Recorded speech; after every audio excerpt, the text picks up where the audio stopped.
तो स्टूडेंट हमने देखो हमने दो केस कर लिए। सबसे पहले अगर बिल्कुल भी कहीं पे व्हाइट पाउडर नहीं आया, कुछ भी डिपॉजिट नहीं आई, तो हम उसे क्या कहेंगे, नील कह देंगे। अगर कि जितने एरिया पे पतले पतला पाउडर आ गया, थिन फिल्म आ गई, वो 10% तक एरिया है total area of the brick, तो उसको हम क्या कहेंगे, स्लाइट एफ्लोरेसेंस कहेंगे। अब मॉडरेट, तीसरा कंडीशन क्या होती है, मॉडरेट।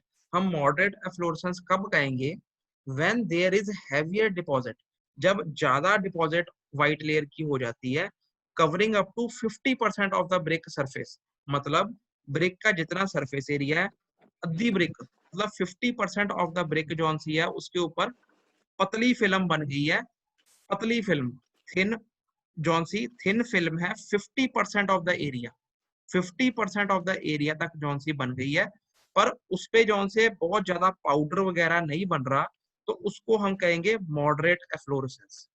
मतलब आधी ब्रिक, जितनी ब्रिक है area wise, surface area wise, आधी ब्रिक पूरी ही व्हाइट पाउडर में आ गई है, सॉरी पाउडर नहीं कहेंगे ऐसे हम, आधी ब्रिक में फिल्म बन गई है, बहुत हैवी फिल्म नहीं बनी, 50% तक की ब्रिक फिल्म में कवर हो गई है व्हाइट व्हाइट पैच में, पर उसके अंदर बहुत ज्यादा पाउडर वगैरह नहीं आपको दिख रहा, बहुत मोटी लेयर नहीं बनी, तो उस केस में हम क्या कहेंगे, मॉडरेट एफ्लोरेसेंस। क्लियर है, ठीक है सर। सबको क्लियर है। Yes sir. देखो जो एफ्लोरेसेंस है वो कोई आपकी ब्रेक की स्ट्रेंथ को नहीं इतना हार्म अफेक्ट करती, इसलिए देखो मॉडरेट एफ्लोरेसेंस तक, वो मॉडरेट एफ्लोरेसेंस तक की ब्रिक जो है वो कंस्ट्रक्शन में यूज हो सकती है। क्लियर है, क्लियर। यस हाँ सर। जी, हाँ जी, हाँ जी सर। मॉडरेट मॉडरेट एफ्लोरेसेंस तक की ब्रिक जौन सी है, नील हो जाए तो बहुत ही अच्छी बात है, स्लाइट हो जाए तो उससे ज्यादा, उससे थोड़ी सी बेहतर है ब्रिक, मॉडरेट हो जाए वो भी चला लेंगे। मॉडरेट एफ्लोरेसेंस तक की ईट जौन सी है वो कंस्ट्रक्शन में यूज हो सकती है, कोई दिक्कत नहीं है। क्लियर। उसके बाद अगर बहुत हैवी एफ्लोरेसेंस हो जाए, उसमें क्या होता है कि हमने जो हम टेस्ट कर रहे थे लैब के अंदर, हमने दूसरी बार टेस्ट कर लिया, हमने क्या देखा उसके अंदर, हमने देखा कि बहुत मोटी लेयर, देखो मोटी इलेक्ट्रॉनिक लेयर आ गई। कारण में। हाँ जी, हमने क्या देखा, हमने देखा कि बहुत हैवी डिपॉजिट ऑफ साल्ट आ गए हैं, जो कि 50% से या 50% से ज्यादा तक ब्रिक को कवर कर रहे हैं, और उसके ऊपर पाउडर भी बन रहा है, फ्लेक्स भी बन रहे हैं, तो उस केस में हम क्या कहते हैं, हैवी एफ्लोरेसेंस है। क्लियर है ये। क्लियर है सर, क्लियर है। उसके बाद उससे भी ज्यादा सीरियस एफ्लोरेसेंस, वो तो जिसे कहो बहुत ही ज्यादा, मतलब कि 2-2 मिनट में पाउडर निकल रहा है, बहुत ज्यादा ही काम खराब है। When there is heavy deposit of salts accompanied by powdering भी हो रही है, फ्लेकिंग भी हो रही है, और टेंडिंग टू इंक्रीज, बढ़ती ही जा रही है, अगर हम उसको करें पानी में डालें बढ़ता ही जा रहा है, बढ़ता ही जा रहा है पाउडर, तो उसको हम क्या कहेंगे, सीरियस एफ्लोरेसेंस। क्लियर है, क्लियर है। हाँ जी, हाँ जी, हाँ जी, हाँ जी।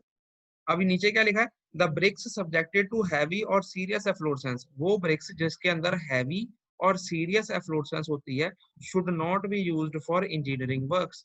मतलब इन हैवी और सीरियस को हम नहीं यूज करते इंजीनियरिंग का वर्क्स में, मॉडरेट तक की हम यूज कर लेते हैं। नील वाली तो हो ही जानी है, स्लाइट वाली भी हो जाती है, मॉडरेट वाली भी हो जाती है। मॉडरेट में 50% तक की कवरेज आ जाती है, पर बहुत ज्यादा नहीं होती, पाउडर नहीं बनते उसके अंदर, लेयर कंपैरेटिवली पतली होती है। हैवी और सीरियस एप्रोचेस की ब्रिक जो सी है वो नहीं यूज होती। ठीक है, कंस्ट्रक्शन वर्क में। हाँ जी सर, ठीक है सर। अब यही इसके अंदर ये क्या है, इस तो अब हमने उससे जज कर लेना है एक्सपेरिमेंट से कि हमारी जो सी है ब्रिक जो सी है वो किस कैटेगरी में आती है, तो आप उसका रिजल्ट उस हिसाब से लिख लो। क्लियर है सबको ये। हाँ जी सर। तो यही एक्सपेरिमेंट था स्टूडेंट, आप उसके अंदर उसका रिजल्ट लिख सकते हो। ज्यादातर जो सी ब्रिक्स होती है उसमें नीली एफ्लोरेसेंस आती है, आप उसमें ये लिख देना कि there is no perceptible deposit of efflorescence, therefore efflorescence is nil. Nil हम उसको कह देंगे, नील है, उसके अंदर कोई ऑब्जर्वेशन नहीं, जस्ट विजुअल एग्जामिनेशन ही है, तो हम उसको नील लिख देंगे कि नील है एफ्लोरेसेंस हमारे सैंपल के अंदर। क्लियर है। Okay sir.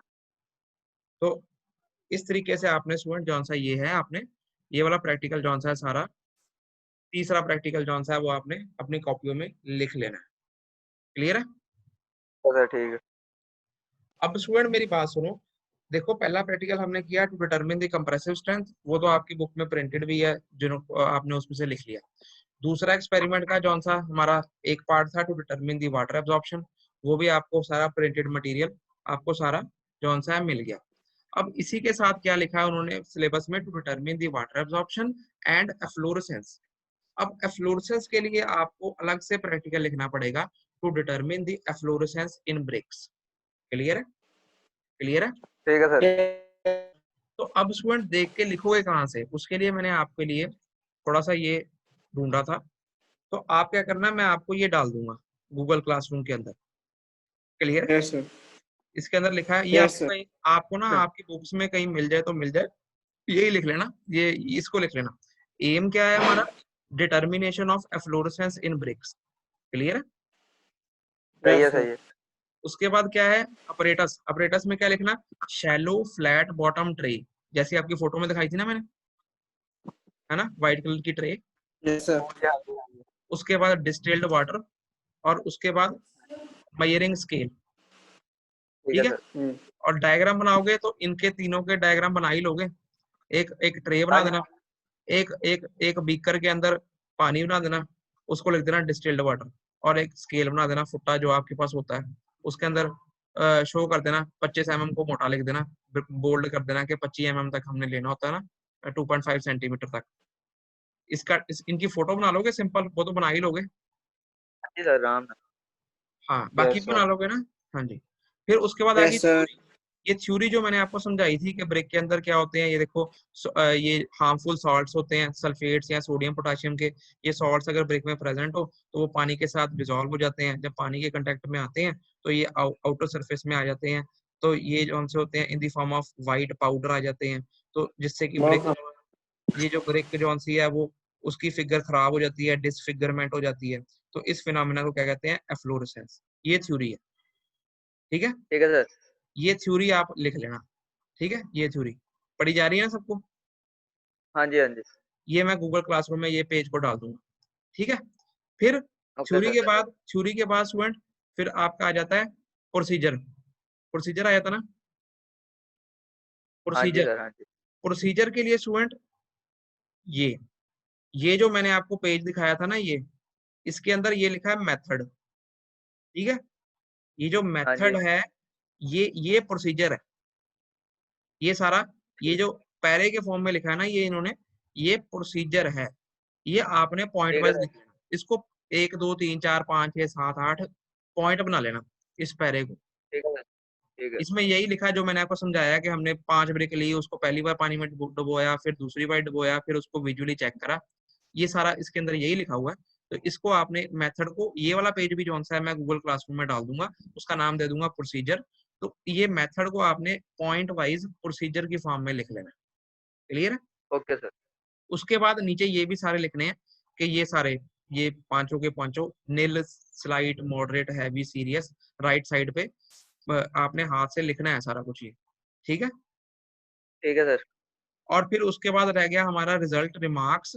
रिजल्ट रिमार्क्स के लिए उसके अंदर ही मैंने बनाया था, एक लाइन ही लिखनी है, उसको हमने नील कर देना है।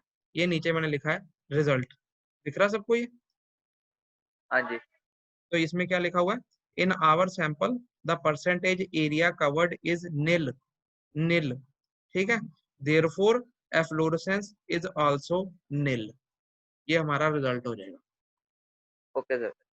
तो ये अब कोई चीज ठीक रह है तो सर। नहीं गई, कोई चीज रह तो नहीं गई जो आप एक्सपेरिमेंट में लिखते हो जो कि हमने मिस कर दी?